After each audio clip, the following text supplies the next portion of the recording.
من یحیابەگ ڕۆستایی هونەرمەندی میلی بۆ ڕێنمایەکانی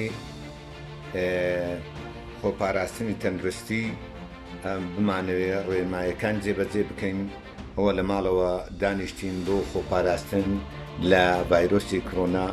هیوادارم داوا لە هەموو هاوڵاتیانەکەم بەڕاستی پابەندی ڕێنمایەکانی تەندروستی بن بۆ خۆپاراستن، چونکی ئەو ڤایرۆسە بەڕاستی کاریگەرە، ڤایرۆسە کەس ناناسی، دەوڵەمەند، فەقیر، مەلا، شێخ، هونەرمەند، هیچ کەسێک ناناسی کە گرتی بەڕاستی کوشندەیە.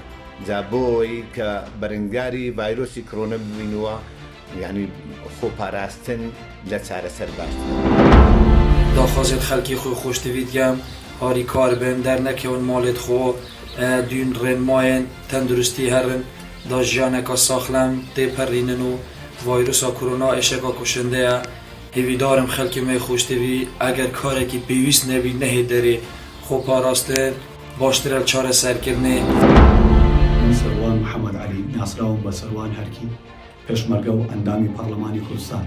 داواکارم لە هەموو هاونیشتیمانیان پێشمەرگە ئاسا وەکو چۆن لە ڕابردوو لە جیاتی هەموو جیهان بەرگریمان کرد لە پاراستنی شکۆی مرۆڤایەتی بە ڕوحیەتی و بە گوتاری هەمووان پێشمەرگەین. ئەم ڕۆژ بە هەمان ڕوحیەتەوە بە هەمان گوتار و کردار پێشمەرگە بین بۆ ڕوبەڕووبوونەوەی ڤایرۆسی کۆرۆنا.